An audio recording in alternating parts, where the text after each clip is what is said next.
RWB Entrevista.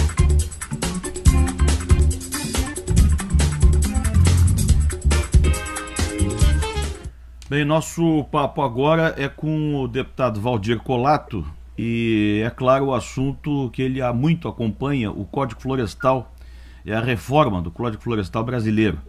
O deputado já está na linha para falar conosco. Tudo bem, deputado Colato?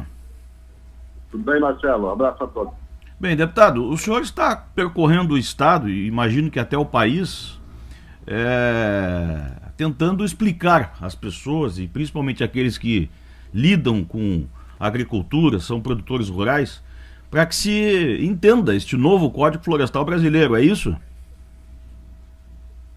É verdade, nós estamos tentando passar para a sociedade, principalmente a área da agricultura, mas também urbana, o que foi aprovado pela Lei 12.651, que é o novo Código Florestal brasileiro, porque é um desconhecimento total da nova lei. Tem gente ainda pedindo se a lei foi aprovada, não foi aprovada, e nós já temos quase um ano já de vigência, de 25 de maio de 2012. Sim. Então a gente tem que passar para a sociedade o que vai acontecer, até porque nós vamos começar agora a fazer o cadastramento ambiental rural, que na verdade vai ser a implantação do Código Florestal brasileiro e ele vai acontecer na prática dentro da porteira. Uhum. Agora, nós estamos tentando agora o deputado fazer as palestras que estão sendo feitas com técnicos, com sindicatos cooperativos, enfim, todos que têm interesse nesse processo do novo Código Florestal brasileiro. Sim. O deputado, vários artigos foram vetados pela presidente Dilma, né? Eu vejo aqui, estou em mãos aqui na minha tela com o novo Código Florestal, e o artigo número 1 foi vetado. Além destes, há outros vetos, mas eu lhe perguntaria de forma simplista até, eu sei que o assunto ele é muito complicado até para se entender, mas do que é que as pessoas têm que se dar em conta daquilo que é mais importante do código, o que pode e o que não pode, quais são os principais problemas deste código no seu entendimento geral? Marcelo, primeiro o grande problema que nós entendemos foi a não consolidação das áreas urbanas. Então, nós fizemos a consolidação dentro do plano diretor, dando 15 metros de área não identificável. A presidente Dilma vetou 2 parágrafos do artigo 4º, trouxe de volta 30 metros a 500 metros de distância conforme a largura do rio. Uhum. E na orla marítima chegando a 300 metros. Imagina a confusão.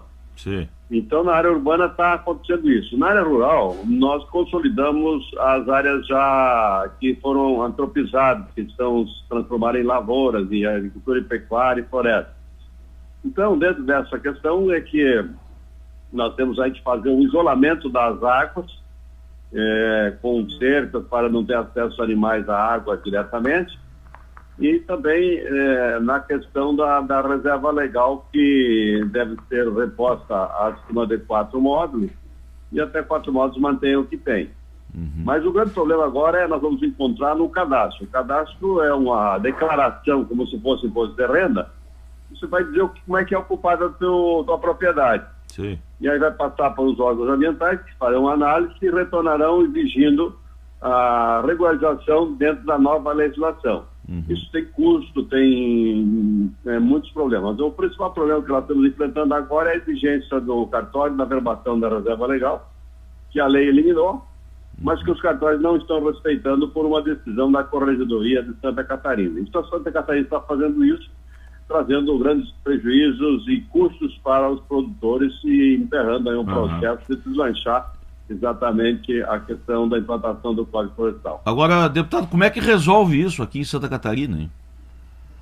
Olha, isso é uma teimosia da Corregedoria, porque ela está se baseando numa lei que não existe mais, a Lei 4.771, e com certeza isso vai parar na Justiça, né? Uhum. Muitos já estão entrando na Justiça, ganhando, e poderão pedir indenização aí de atos feitos, porque você vai isolar a área, você vai tirar áreas da produção, porque mudou a questão da legislação da reserva legal exatamente para nós não tirarmos muitas áreas da produção, que quebraria a safra brasileira. Mas eles não têm esse entendimento, o negócio é faturar, e acabam então cobrando ainda a exigência para fazer qualquer ato no registro de imóveis. Uhum. Nós estamos aí tentando sentar isso, a Fátima já abriu mão, não exige a verbação da reserva legal, mas os cartórios, infelizmente, estão enterrando. Sim. Espero que agora na implantação do cadastro ambiental rural, eles deixem de exigir isso e a gente possa, então, caminhar mais facilmente na implantação do código. Uhum. Se o senhor tivesse... Eu sei que o código, ele na verdade é o código possível num país como o Brasil, cheio de problemas no plenário do Congresso Nacional, né? A gente sabe como é que foi a aprovação e a discussão que foi. É o código possível. Mas o senhor, como um especialista no assunto, diria o que sobre este código? Ele é bom, ele é ruim? No que ele peca? Virá aí outras reformas? Virão outras reformas? Qual é a sua avaliação? Olha, eu acho que é um código que teve a coragem de mexer com um assunto tão polêmico que é a questão ambiental, que estava há 47 anos sem mexer, e agora você fez algumas modificações. Ele avançou em alguns pontos em que estava engessando o setor onde as áreas já estavam consolidadas, onde estava se produzindo, que impedia de plantar, que reduzia a área plantada, que impedia os pequenos, principalmente o agricultor de Santa Catarina, de continuar com a sua atividade. Então isso aí a gente deu uma avançada. Mas a questão realmente ficou por conta dos nossos produtores para pagar essa conta. Imagine você que nós temos aí 20% das áreas que têm que ser isoladas, com custo de cerca, de implantação de florestas, e isso tudo ficou às custas do agricultor. Sim. E eu diria que é uma coisa evolutiva. Agora, quando nós vamos implantar o código, que nós vamos ver exatamente o conflito da lei e da realidade. Uhum. E aí nós vamos ver os erros que cometemos e, com certeza, nós temos que modificar muitos pontos da lei que vai inviabilizar inúmeras propriedades em Santa Catarina e no Brasil, pela dificuldade de você fazer uma lei única, como é a lei do Código Florestal, para o Brasil inteiro. Pois com é. diferenças fundamentais, né?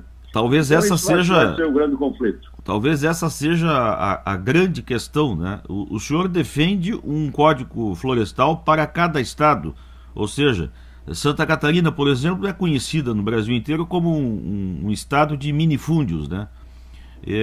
Outros estados operam de outra forma.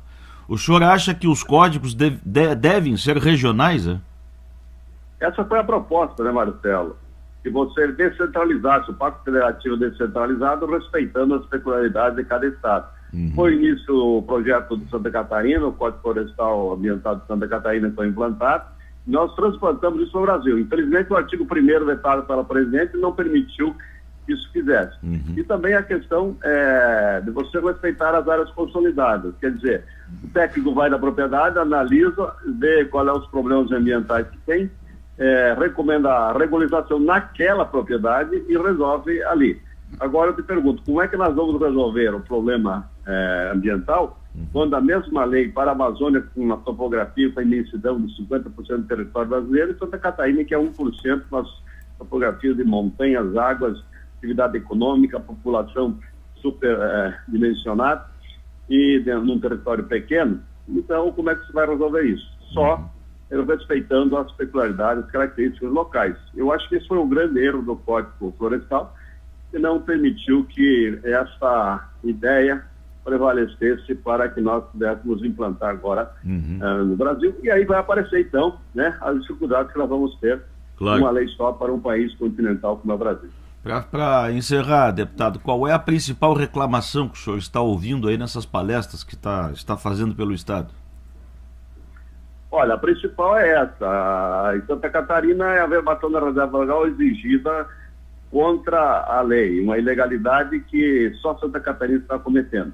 Mas principalmente aí é você viabilizar esse cadastro ambiental rural que tem que fazer cada propriedade, com 5 milhões de no Brasil, 190 em Santa Catarina, você tem que fazer como se fosse uma declaração de renda.